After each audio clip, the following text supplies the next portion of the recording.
News petrol, सिर्फ सच। नगर रण।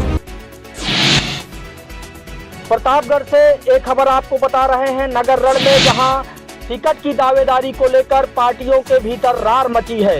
हम आपको एक खबर बता रहे हैं प्रतापगढ़ से, जहां टिकट की दावेदारी को लेकर भारतीय जनता पार्टी और समाजवादी पार्टी के नेताओं में आपस में ही खन गई है। भारतीय जनता पार्टी में जहां रानीगंज टाउन एरिया को लेकर धीरज ओझा मुखर हो गए हैं, वहीं रानीगंज टाउन एरिया में भाजपा के नेता और सांसद की राहें अलग हैं। सांसद के सुर अलग हैं, भाजपा के नेताओं के सुर अलग हैं, तो धीरज ओझा के सुर अलग बोल रहे हैं। धीरज ओझा जो पूर्व विधायक है रानीगंज से, वह चाहते हैं कि उनके घर में टिकट मिले, रिश्तेदारों को टिकट मिले।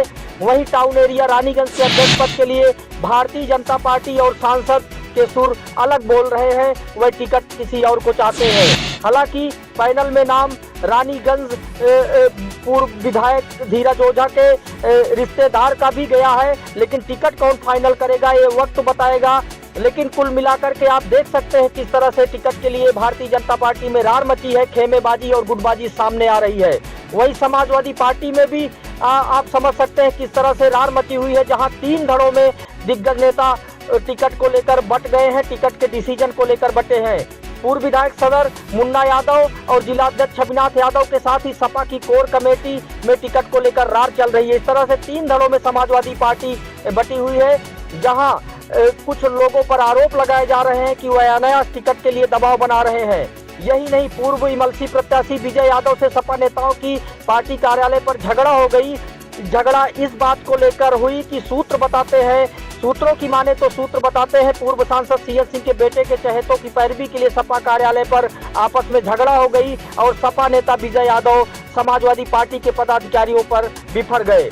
इस तरह से खबरें आपको बता रहे हैं प्रतापगढ़ में, जहां गुटबाजी आप समझ सकते हैं, खेमेबाजी आप समझ सकते हैं। हालांकि इन सब का असर निश्चित रूप से प्रत्याशियों पर पड़ेगा और आने वाले चुनाव पर पड़ेगा, पार्टियों पर पड़ेगा कि जिस तरह से पार्टियों में खेमेबाजी चल रही है। निश्चित रूप से इसका असर घोषित उम्मीदवारों पर भी पड़ेगा।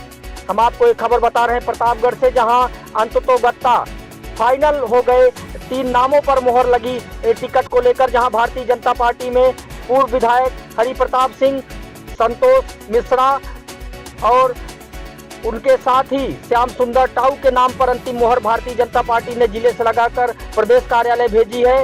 वहीं समाजवादी पार्टी में पूर्व जूनियर बार अध्यक्ष विनोद पांडे, महिमा गुप्ता और विनय सिंह के नाम पर मोहर लगा करके प्रदेश कार्यालय को भेजी गई है। इसी तरह से बसपा में सादिक अली समेत 3 नामों को बसपा कार्यालय पर, प्रदेश कार्यालय पर भेजा गया है, जहां से अंतिम मोहर लगने के बाद प्रत्याशी फाइनल होने के बाद लिस्ट जारी की जाएगी। कल तक ये संभावनाएं जताई जा रही हैं कि कल यानी शुक्रवार तक देर शाम तक सभी प्रत्याशी डिक्लेयर हो सकते हैं। लेकिन आप समझ सकते हैं किस तरह से सभी दलों में टिकट को लेकर रार मची है। खास करके चुनाव के वक्त आप समझ सकते हैं, जब चुनाव में प्रत्याशियों की दावेदारी की बात आती है तो आपको सभी पार्टियों में खेमे दिखाई देंगे कि किन पार्टियों में कितनी खेमे है। नगर निकाय चुनाव इससे कभी इतर नहीं होता, खास करके जो लोकल चुनाव होते हैं इनमें इनका प्रभाव ज्यादा होता है। आप समझ सकते हैं कि किस तरह से इन नेताओं की गुटबाजी पार्टी को ले डूबेगी, प्रत्याशियों घोषित प्रत्याशियों पर कितना बुरा प्रभाव पड़ेगा इसका, ये आप इस सीन से समझ सकते हैं कि किस तरह से टिकट के लिए शब्दों की मर्यादा तोड़ी जा रही है और आपस में खेमेबाजी बढ़ रही है। अगर आप हमारे चैनल को पसंद करते हैं और आप हमारे कार्यक्रम को पसंद करते हैं तो लाइक और कमेंट्स जरूर करें और साथ ही शेयर भी करें। न्यूज पेट्रोल, सिर्फ सच। बज गई नगर निकाय चुनाव की रणभेरी। कैसी बिसात बिछाएंगे जिले के दिग्गज, हम पूछ के आएंगे और आपको बताएंगे। हम आपको ये भी बताएंगे प्रत्याशी किन मुद्दों पर जनता के सामने आएंगे। जनता भी बोलेगी, कौन कसौटी पर खरा उतरा पोल खोलेगी। देखते रहिए नगर रण, सिर्फ न्यूज पेट्रोल पर।